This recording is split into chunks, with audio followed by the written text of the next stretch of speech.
신앙은요, 역사적인 사실, 팩트에 기초하고 있습니다. 이스라엘 백성들이 수많은 어려움 가운데서도 핍박을 당하면서도 4,000년 동안, 유구한 세월 동안 하나님 신앙을 유지하고 자신의 나라와 민족을 유지할 수 있었던 것은 그들의 신앙의 근본의 기초에는 역사적인 사실이 있기 때문입니다. 4,000년 전에 자신의 백성들이, 이스라엘 백성들이 애굽의 종으로 있을 때 하나님께서 강권적으로 역사하셔서 그들을 구원해 내시고 나라를 이루게 한 이 역사적인 사실이 그들의 역사 속에 분명히 이 팩트가 있기 때문에 그들은 어떠한 상황 가운데서도 흔들리지 않고 하나님을 신앙하는 그 신앙으로 나라를 세워가는, 2000년 동안 나라가 없었음에도 불구하고 그 신앙이 변치 않고 또 그 민족성을 잃지 않고 나라를 세우는 것을 보게 되어집니다. 이처럼 우리도 마찬가지로 흔들리지 않는 신앙을 갖기 위해서는 우리의 신앙의 근간에, 우리 신앙의 기초에 사실이 있어야, 팩트가 있어야 된다고 하는 사실입니다. 우리는 흔히 가슴 뜨거워져서 울며 불며 기도할 때는 잘 믿는 것 같다가 눈물이 마르고 감정이 메마르면 믿음이 흔들릴 때가 있습니다. 어쩌면 지금이 그런 때가 아닌가 하는 생각이 듭니다. 함께 모여서 우리가 뜨겁게 기도할 수도 없고 부흥 집회라든가 이런 집회를 할 수도 없는, 지금 어쩌면 지금이 이런 감정적으로 메마른 상태가 아닌가 하는 생각이 듭니다. 그러나 여러분, 우리의 신앙의 기초는 하루에도 몇 번씩 변하는 감정이 아니라 사실, 팩트에 있다고, 팩트에 두어야 된다고 하는 사실들을 다시 한번 기억할 수 있기를 바랍니다. 그래서 이 사순절 기간에 우리가 사도신경을 가지고 우리가 믿는, 우리가 고백하는 그 신앙의 내용이 무엇이며 또한 그 내용을 알고 우리가 확신 있는 신앙을 세우는 시간을 갖고 있습니다. 오늘 5번째 시간입니다. 오늘은 우리 주 예수 그리스도라고 하는 제목으로 말씀을 나누겠습니다. 오늘도 말씀을 듣는 가운데 우리가 믿는 신앙의 내용이, 또 예수님이 누구신지 확실히 깨달아지고 그 깨달은 것이 믿음으로 고백되어지고 또한 고백된 대로 사라지는 그런 축복이 있기를 주님의 이름으로 간절히 축원드립니다. 성경을 보면 가룟 유다라고 하는 사람이 나옵니다. 가룟 유다가 누구죠? 우리 어린이들, 가룟 유다가 누구예요?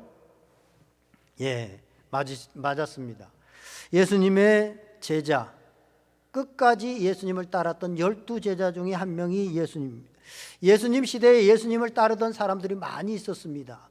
오병이어의 기적을 베풀 때 5,000명, 2만 명이 함께 예수님을 따르고 예수님의 말씀을 들었죠. 또 70인의 제자들도 있었습니다. 예수님께서 파송했던. 그런데 예수님과 끝까지 남아 있었던 사람들은 이 12제자입니다. 12제자에 가룟 유다가 들어있다고 하는 것은 대단한 겁니다. 사람들은 다 자기의 필요에 따라서 예수님의 말씀을 듣고 자기가 원하는 것을 얻고자 했지만 얻지 못했을 때 다 중간에 떠나가고 말았습니다. 그런데 끝까지 예수님을 따랐다고 하는 것은 굉장한 믿음이 있는 사람이라고 볼 수 있습니다. 어쨌든 대단한 사람이고, 성경에 보면 이 가룟 유다는 굉장히 똑똑했던 것 같습니다. 굉장히 똑똑한 사람이고 또 열정이 있었던 사람입니다. 예수님을 3년 동안 따라다녔기 때문에 예수님에 대해서도 잘 알았습니다. 그리고 예수 공동체, 예수님 제자 공동체, 예수님 시대의 예수 제자들 공동체가 바로 오늘날로 말하면 교회입니다. 예수님을 주로 고백하는 그 공동체이기 때문에. 그런데 그 공동체에서 돈 맡은 자, 즉 회계를 맡았습니다.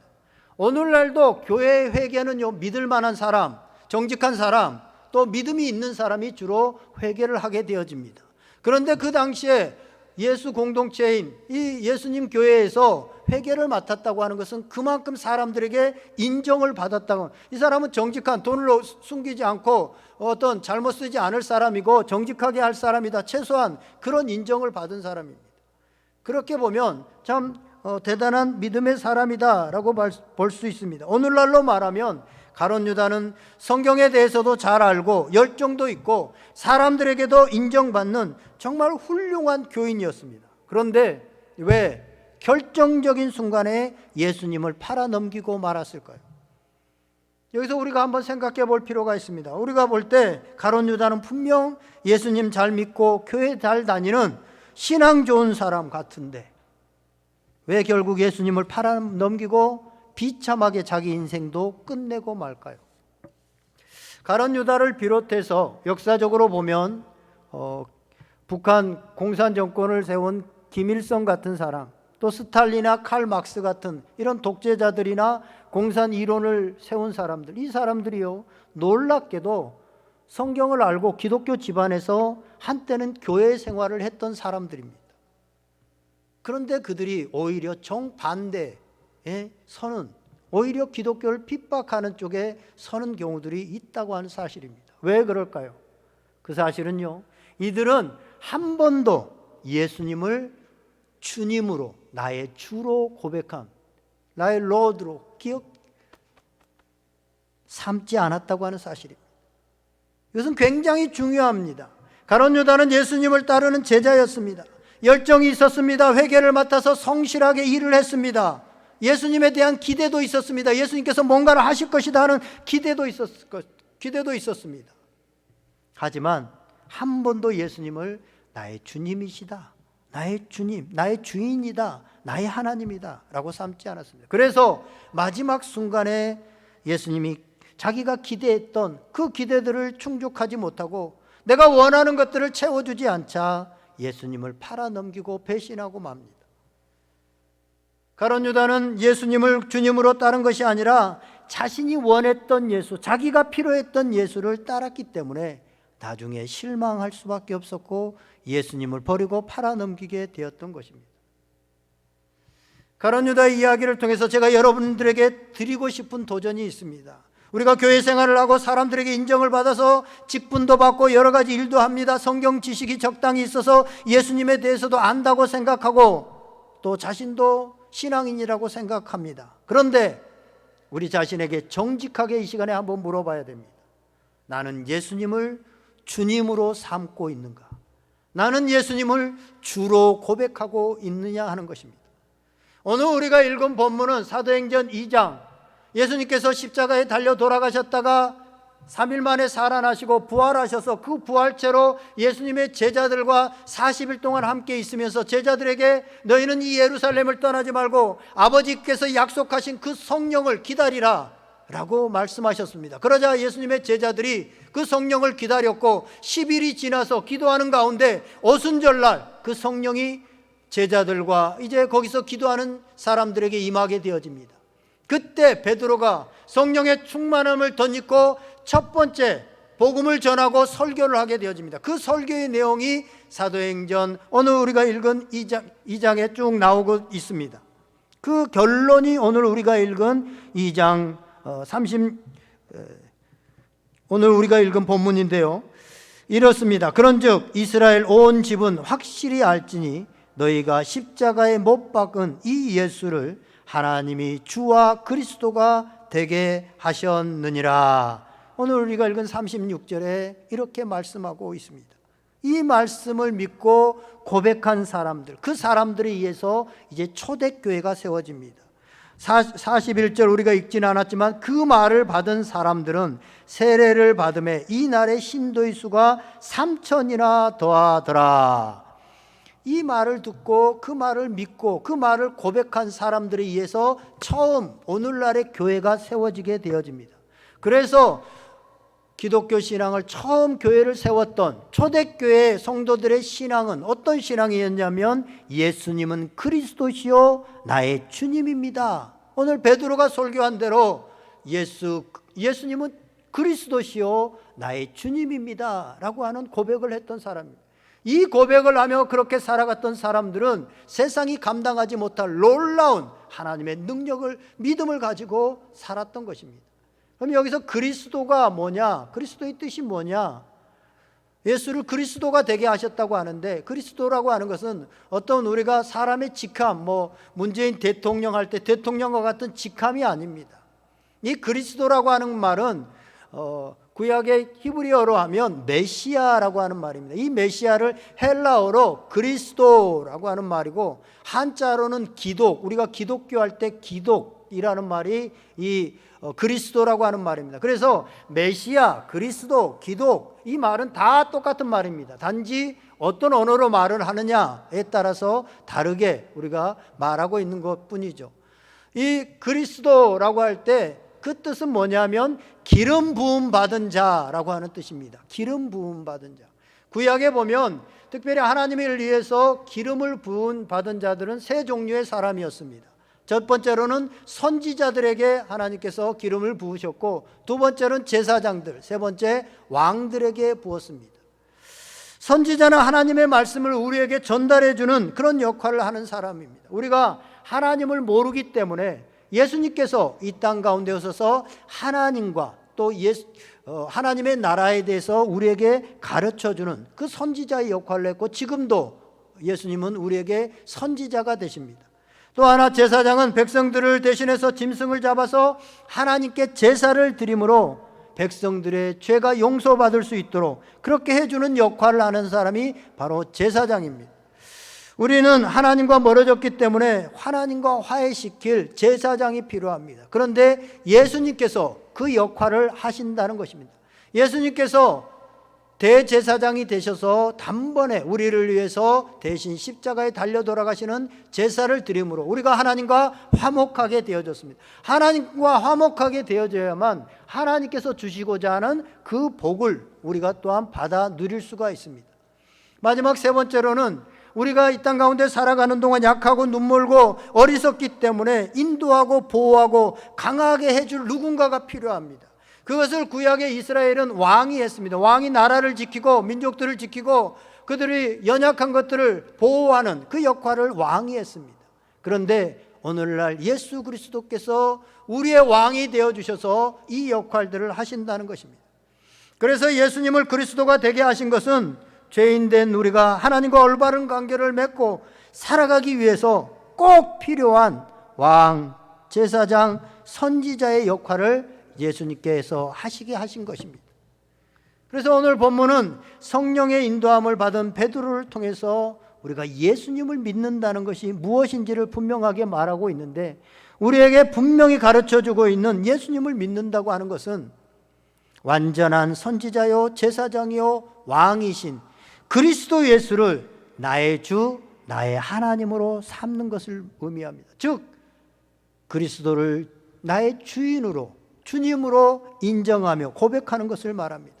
우리가 사도행신경을 고백할 때 우리 주 예수 그리스도를 믿습니다 라고 하는 의미 속에는 예수님은 그리스도시며 나는 그 예수님을 나의 삶의 주인으로, 주님으로 여기며 살아가겠습니다 라고 하는 고백이 들어있는 것입니다.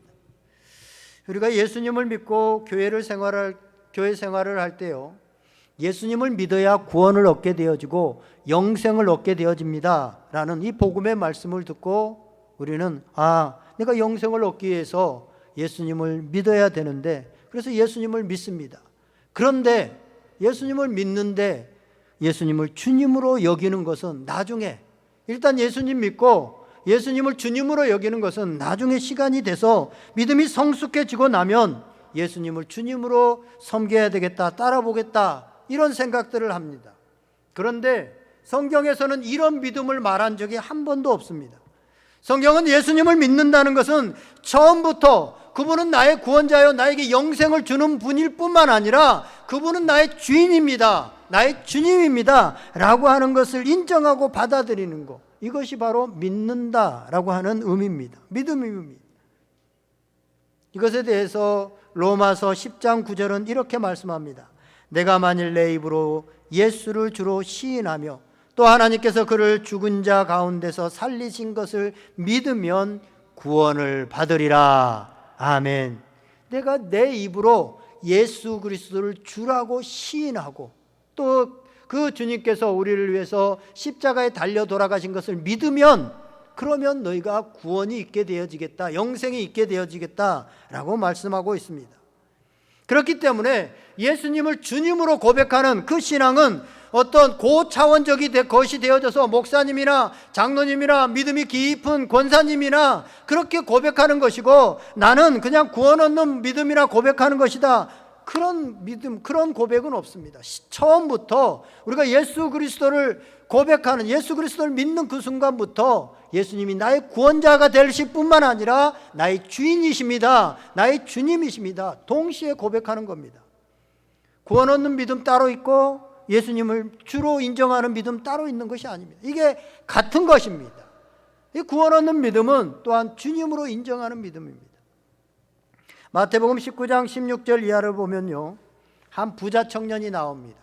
이 부자 청년이 영생에 관심이 있었습니다. 천국 가는, 구원 얻는 이 영생에 관심이 있었습니다. 부자로 뭐 살 만큼 살고 뭐 부족한 게 없는데, 이 땅에서는 풍부한데 내 영혼이 구원받지 못하면, 내일이라도 죽으면 이거 아무 쓸모없는 거 아니냐, 이런 생각을 했을지도 모릅니다. 그런데 이 청년이 부자였습니다. 부자였다는 것은요, 당시에 지금처럼 뭐 투자를 해가지고 한꺼번에 일확천금을 벌 수 있는 그런 시대가 아닙니다. 뭐 증권을 하고 이런 시대가 아니죠. 그러면 아마 부모로부터, 어떻게 청년이 잘 살 수 있었고 재물이 많았다는 것은 부모로부터 물려받았을 가능성이 많습니다. 어쨌든 이 청년이 이제 영생에 관심이 많습니다. 그래서 예수님께 나와서 이렇게 묻습니다. 선한 선생님이여, 내가 어떻게 해야 영생을 얻을 수 있습니까? 영생에 관심을 갖고 묻습니다. 그때 예수님께서 뭐라고 말씀하시느냐? 내가 계명을 지켜라 라고 말씀합니다. 살인하지 말라, 간음하지 말라, 도둑질하지 말라, 이웃에게 거짓 증거하지 말라, 이런 계명들을 지키라는 것이죠. 그랬더니 이 청년이 뭐 살 만큼 살고 종교적으로 살았기 때문에 자기는 특별히 그 율법을 범하지 않고 살았습니다. 나 이것들 어려서부터 다 지켰습니다 라고 얘기를 합니다. 그러자 예수님께서 뭐라고 말씀하십니까? 내게 한 가지 부족한 게 있다. 내 소유를 팔아서 가난한 자들을 다 나누어 주어라 라고 말합니다.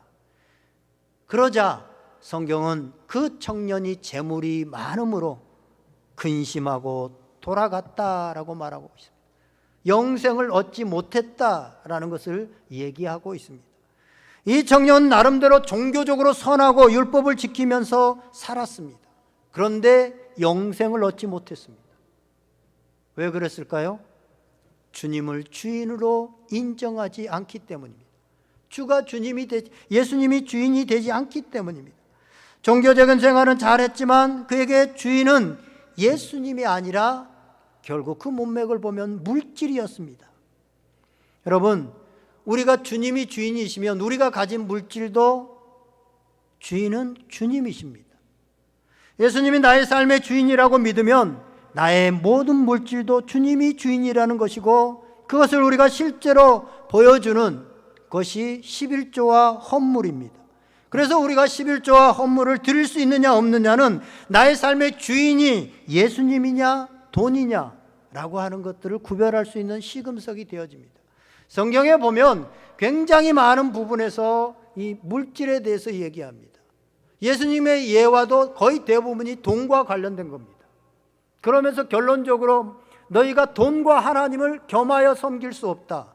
말세가 되어지면 돈을 사랑할 것이다 라고 말을 합니다. 뭐죠? 돈이 주인이 된다는 거예요. 돈이 주님이 된다는 거예요. 그런데 나는 돈이 주님이 아니라 주님이 주님입니다, 예수님이 주인입니다 라고 하는 것에 최소한의 표현을 하는 거, 이 모든 것이 주님 것이지만 그래도 나는 믿음으로 이걸 고백합니다 라고 하는 것이 우리가 11조를 드리고 헌물을 드리는 겁니다.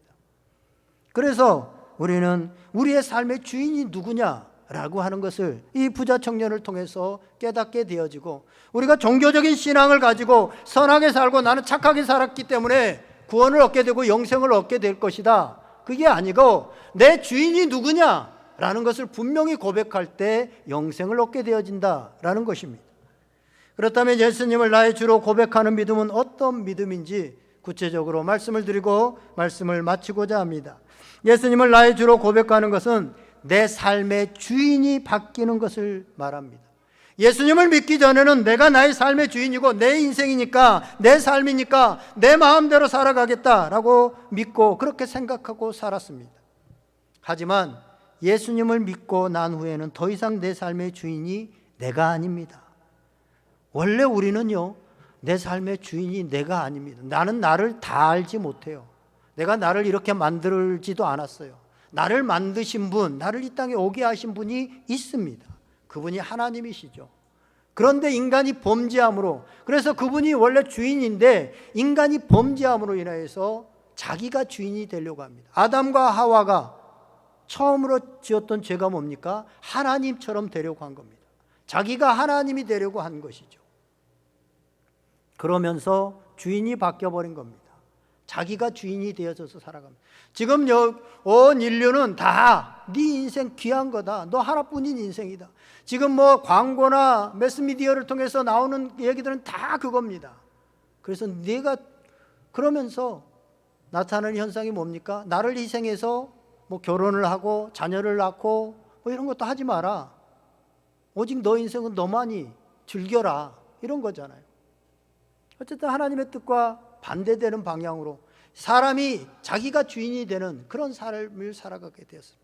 바울도 그랬습니다. 그런데 예수님을 만나고 나니까 깨닫게 되어집니다.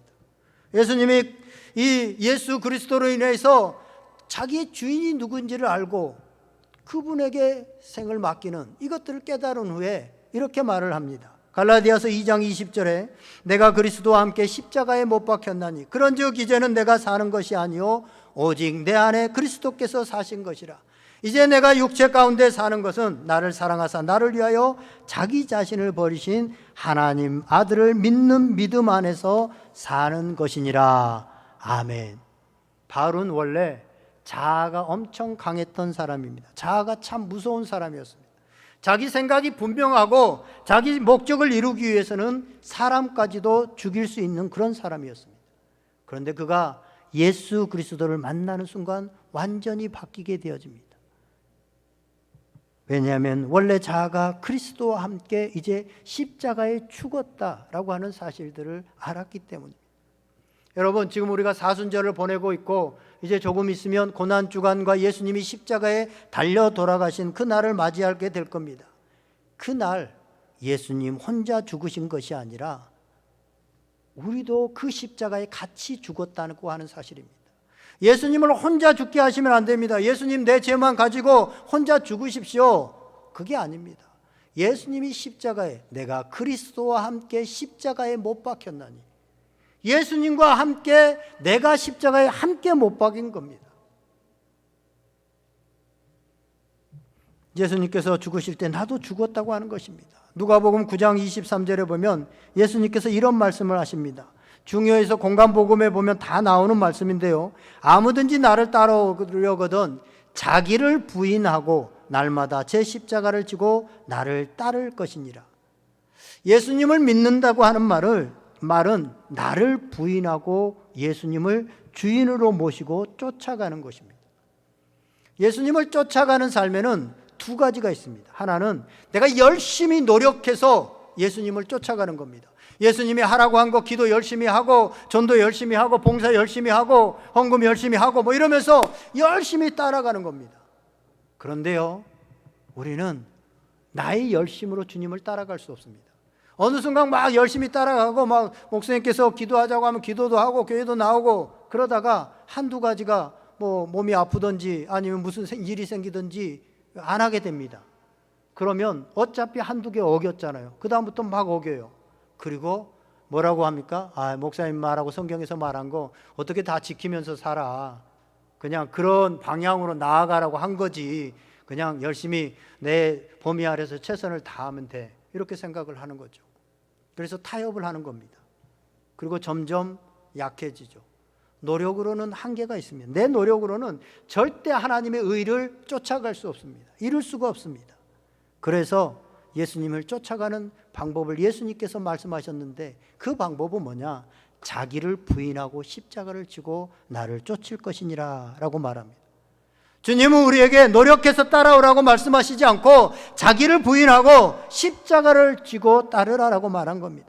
예수님을 믿는 것은 우리가 돌을 닦는 거하고 다릅니다. 10년 동안 면벽수도 한다고 해서 우리 마음 가운데 욕심이 사라지고 우리 마음 가운데 음란한 마음들이 사라지고 그런 거 아닙니다. 10년을 면벽해도 우리 가운데는 여전히 탐욕이 있고 우리 가운데는 여전히 탐심이 있고 음란한 것들이 있고 다 있습니다.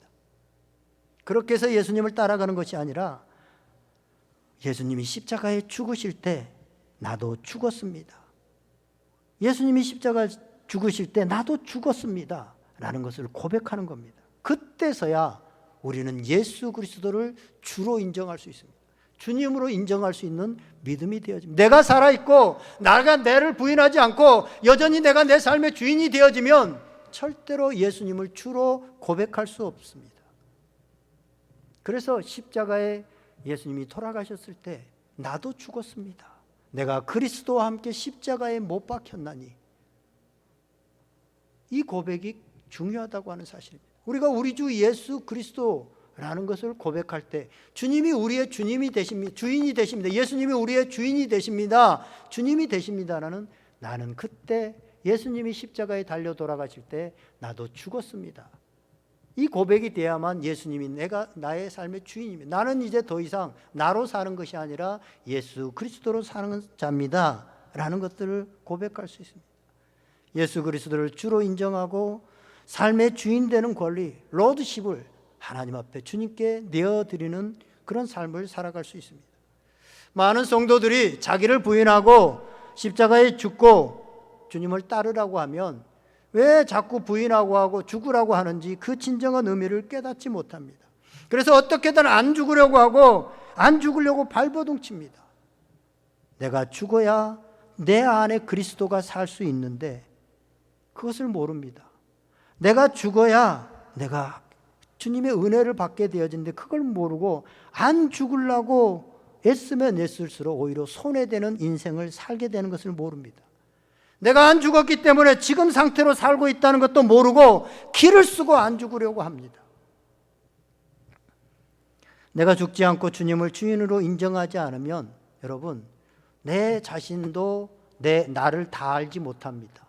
그리고 인생을 다 처음 가보는 겁니다. 지금 60, 70을 사신 분들도 다 인생 처음 가본 거고, 지금 똑같은 100명, 1000명 있어도 똑같은 인생을 산 사람은 아무도 없습니다. 아무리 위에서 가르쳐둬도 모릅니다. 왜냐하면 다 다르기 때문에 적용할 수가 없습니다. 그런데 자기도 모르고 앞길도 모르는 자기가 주인이 되어서 자기의 인생을 결정하게 되어지고, 어떤 일이 있으면 자기가 주인이 돼서 결정하잖아요. 그리고 결혼도 결정하고 또 직장도 결정하고 뭘 할까 말까도 결정하고 다 결정하잖아요. 그런데 내가 주인이 돼서 그걸 결정하게 되어지면 어떤 결과가 나오냐면 책임을 져야 됩니다. 결정한 것에 대해서 내가 책임을 져야 됩니다. 더 의로운 사람일수록, 더 도덕적인 사람일수록 더 책임감이 강합니다. 그런데 나는 그걸 책임을 질 만한 사람이 되지 못한다니까요. 나는 내 자신도 잘 모르고 앞길도 전혀 알지 못합니다. 처음 가본 길입니다. 그런데 결정해야 되니까 얼마나 어렵습니까? 얼마나 혼란스럽습니까? 얼마나 많이 고민을 해야 됩니까? 이걸 해야 돼, 말아야 돼. 그러니까 인생이 힘듭니다. 그래서 그나마 좀 잘 결정을 하고 괜찮으면 괜찮은데 결정적으로 잘못된 결정을 한 겁니다. 그래서 인생이 꼬이고 혼란스럽고 힘듭니다. 그러면 내가 책임질 수 있는 범위와 한계를 넘어서 버립니다. 그러면 나타나는 현상이 뭡니까? 포기해 버립니다. 길거리로 나가버리고, 그 똑똑하고 그 사회적인 위치에 있었던 사람들이 자기 인생을 끝내버립니다. 가룟 유다처럼 말이죠. 내가 내 인생을 책임져야 되면 얼마나 힘든 삶을 살아가야 되는지 모릅니다. 그리고 그 인생의 끝에는 결국은 영원한 죽음입니다. 하지만 내가 죽고 예수 그리스도를 주인으로 인정하게 되어지면 그리스도 안에 있는 우리의 왕 되시고 우리의 제사장 되시고 우리의 선지자 되시는 그 그리스도 안에 있는 은혜와 평강, 샬롬의 삶을 누리게 되어집니다. 내가 결정하지 않아도 되고, 내가 결정하지 않았기 때문에 책임을 지지 않아도 됩니다. 주님 앞에 물으면 되고, 그 결과에 대해서도 내가 책임지려고 하니까 때로는 죽기까지 책임을 지는데, 그렇다고 해서 책임이 지어지는 건 아닙니다. 예수님께 그것마저도 맡기고 그 결과마저도 예수님께서 인도하셨으니까 얼마나 평강이 있고 은혜가 있습니까? 바울은 이걸 깨달았어요. 내가 그리스도와 함께 십자가에 못 박혀 죽고 주님께서 인도하시는, 주님이 주인 되시는 삶을 내가 인정하며 살아가니까 내 삶에 은혜와 평강이 넘치더라는 거예요. 그래서 바울이 서신서를 쓸 때마다 모든 서신서, 여러분들 바울이 쓴 로마서부터 서신서들, 빌립보서, 에베소서 읽어보세요. 앞부분에 우리 주 하나님과 주 예수 그리스도로부터 너희에게 은혜와 평강이 있을지어다. 다 은혜와 평강을 얘기합니다. 내가 예수 그리스도를 주로 인정하게 되어지니까, 주인으로 인정하게 되니까 내 삶에 은혜와 평강이 있더라는 거예요. 이 은혜와 평강이 너에게 있을지어다. 그래서 바울은 감옥에 갇혀도 어떤 상황이 되어져도요, 이걸 선택하고 이걸 인도하신 분이 예수 그리스도잖아요. 그럼 그분에게 죽든지 살든지 주님께서 이거 책임지십시오. 그러니까 평강이 있는 거예요. 찬양이 있는 거예요. 그러면서 감옥에서도 찬양을 할 수 있는 겁니다. 여러분, 우리가 결정하고 우리가 주인이 되어져서 아무것도 모르는, 지식도 없는, 인생의 방향도 모르고 미래도 모르는 우리가 선택하고 우리가 결정해야 되니까 얼마나 많은 고민이 되어지고, 그리고 그로 인해서 병이 생깁니다. 그런데 주님을 주인으로 모시면, 주님께 묻고 주님께 맡기면 주님이 결정해 주신 길을 따라가면 되고, 따라갔는데 잘못되어지면 그 결과도 주님께서 책임지시는 것이기 때문에 우리에게는 은혜와 평강이 넘치게 되어지는 것입니다. 사랑하는 여러분, 내가 주인이 되어서 예수님을 나의 필요를 채우는 종으로 여기지 마시고 예수님을 주님으로 고백하시면서 그 안에 있는 은혜와 평강을 받아 누리시는 복된 성도들 다 될 수 있기를 주님의 이름으로 축원드립니다. 그 은혜와 평강이 없이는 우리는 앞으로 무슨 일이 닥칠지 모르는 이 불안한 세상 가운데서 고민하고 걱정하다가 우리는 스스로 죽게 되어 있습니다. 여러분들, 주님 앞에 주님을 인정하고 그 주님께 맡기고 주님과 동행하는, 그래서 주님이 주시는 은혜와 평강이 여러분들에게 가득하기를 주님의 이름으로 간절히 축원드립니다. 우리 다 같이 한번 기도하겠습니다. 오늘 말씀 생각하면서 우리 다 같이 한번 간절히 기도합시다. 다 같이 기도하겠습니다.